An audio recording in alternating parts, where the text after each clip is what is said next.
여야의 선거구 획정 단판이 끝내 결렬되면서 전국이 다시 얼어붙고 있습니다. 선거구 획정안 처리 시한을 지키지 못하게 되면서 내년 총선 일정에도 차질이 우려됩니다. 국회로 가보겠습니다. 강정규 기자.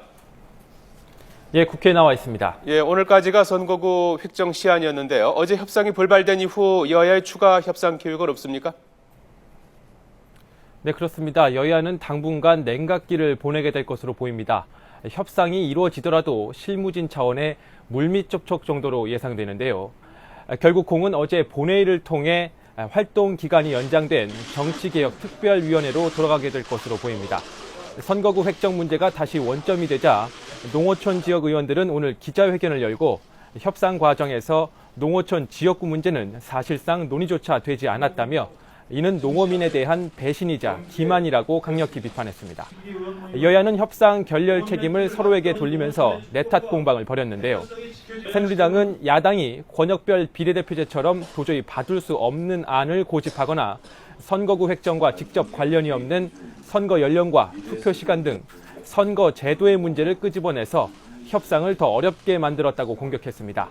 이에 대해 새정치민주연합은 백기를 두는 수준으로 양보를 했는데도 여당이 받아들이지 않았다며 정치개혁 차원에서 선거구 획정 문제에 나서라고 촉구했습니다.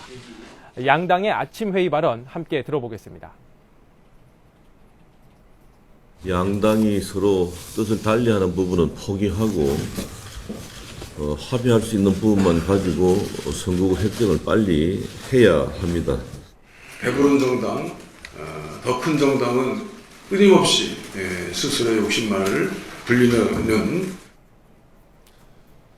강정규 기자, 이 선거구 획정안 처리 시한을 넘기게 되면서 내년 총선 일정도 차질이 불가피할 것 같은데요. 어떤 차질이 우려되는 겁니까?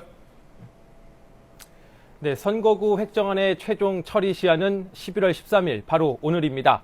그런데 여야는 최종 획정안은 물론 획정 기준조차 마련하지 못했는데요.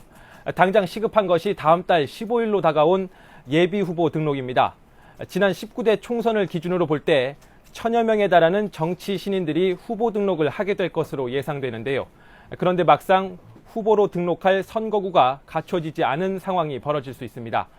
더구나 선거 사무소 설치나 홍보물 발송 등 사전 선거운동에도 제약이 생기기 때문에 현역 국회의원과 공정한 경쟁을 하기 어려워집니다.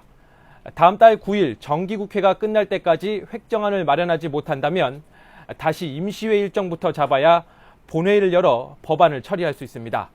만약에 12월 31일마저 넘기게 될 경우 헌법재판소의 결정에 따라 현행 선거구가 모두 사라지게 되는 정치적 진공 상태에 놓이게 됩니다. 지금까지 국회에서 YTN 강정규입니다.